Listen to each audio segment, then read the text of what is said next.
বিজেপির গৃহ সম্পর্ক অভিযানের মাধ্যমে পানিহাটিতে জনসংযোগ সারলেন এবার কেন্দ্রীয় মন্ত্রী ডক্টর সুকান্ত মজুমদার। সামনে বিধানসভা নির্বাচন, আর তার আগে মানুষের কাছে, মানুষের দুয়ারে দুয়ারে পৌঁছে যাচ্ছেন বিজেপি নেতারা। এবার সুকান্ত মজুমদার শাসক দলের ভাতা দেওয়া নিয়ে তীব্র সমালোচনা করেন তিনি। ঠিক কি বললেন শোনাবো আপনাদের।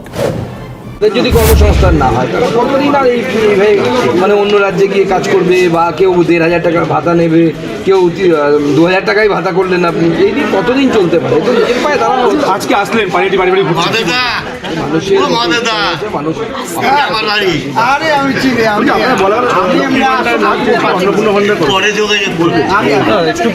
মহিলারা সেটা জেনে গেছেন প্রত্যেক বাড়িতে বিজেপি আরো বেশি টাকা অন্নপূর্ণা ভান্ডারের মাধ্যমে মহিলাদের অ্যাকাউন্টে পৌঁছে দেবে।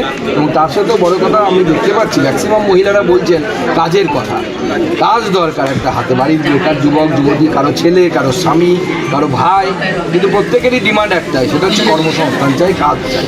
সেটা ভারতীয় জনতা পার্টি এলে আপনি ওর সঙ্গে কথা অভিযোগ করলো যে মানে তারা ধর্ষণ প্রতিরোধের জন্য যে আইনটা কঠোর আইন বলছে, সেটা কি বলবেন? কঠোর আইন তো কঠোর আছে, ব্যবস্থাটা কঠোর নিতে হবে।